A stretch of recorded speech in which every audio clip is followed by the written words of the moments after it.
New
York City Mayor-elect Zoran Mamdani is being accused of breaching the US Constitution.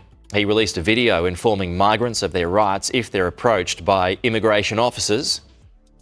You can all stand up to ICE if you know your rights.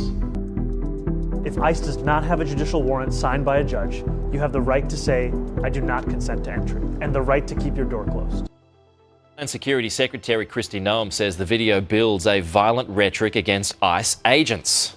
The mayor, if he were mayor, could be violating the Constitution by giving advice on how to evade law enforcement and how to get away with breaking the law. It's really unbelievable in this country what we're seeing.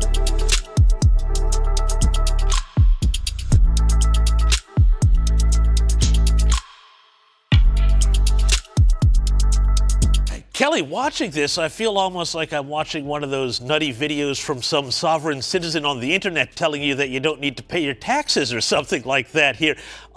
This looks almost like sedition to me. It certainly looks like you're trying to interfere with federal law enforcement from a local level, which would be unconstitutional.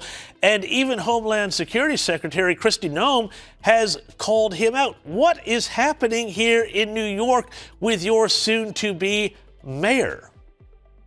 Well, great question, James. And you're right. The video does have that feel, doesn't it?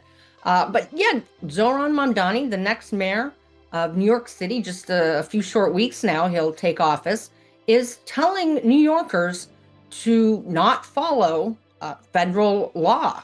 He is telling them to not respect federal law enforcement. And it's pretty shocking. What's also shocking, James, is that Governor Kathy Hochul said she agreed with him. She actually was asked about this, and she's on Zoran's side, and said kudos to him for doing this. It's pretty shocking, and I have to tell you, New York, obviously, we've got a crime problem. The first time I started to feel safe myself as a New Yorker was when Donald Trump came into office and arrested actually a bunch of violent illegal immigrants who were right here in New York City and took a bunch of them off the street. And that was the first time in a while I actually felt safer. So it's quite interesting that the new mayor, again, ICE is primarily targeting people who are here illegally and have violent criminal records. So you can just imagine the type of people that he is trying to help here. We're talking about rapists, people who assault people, even sometimes murderers. And those are the people Mamdani is siding with against the law-abiding people of New York.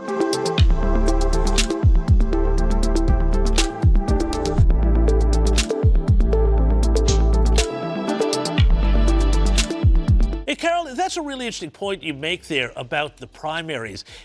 Is this an indicator that the Democrat Party has now shifted so permanently, so far to the left, that to win that nomination, you have got to take some pretty extreme positions before you can even start to talk about tacking back to the center and presenting a more moderate view of Democrat politics, that old school vision of Democrat politics that was probably more pro-American and pro-normal middle class, start to take that against Donald Trump? Well, exactly. I mean, all the energy in the Democratic Party is on the far left. It's coming from places like Mamdani and AOC. It's not coming from people like Kamala Harris, who herself is pretty far left. I mean, she wanted, the famous Trump ad was that she wanted to pay for sex changes for felons, for inmates. That's pretty far left on its own, but she's the moderate compared to the Mamdanis and the AOCs. So the idea that Gavin Newsom is going to attack that far left and then head back to the center for the general, I'm not sure it works out the way that he thinks. And I really don't see Americans lining up with this philosophy of his. No, and I agree with you there on that, Carol. And yet at the same time, it seems like despite having, one term of Trump before and then another year or so and a big cultural swing back to normality on so many things, we keep seeing stories about this. To stay around this topic, I saw a story today where a child had been withdrawn from their school in Washington State after a teacher who identified as non-binary formally requested not to have that child in their class because of their parents' political beliefs. Does this mean that a conservative teacher could say, hey, I don't want that libs kid in my classroom? Talk me through this. Yeah, my kids are in big trouble, I'm sure, if that's the norm that we're going to be going for here.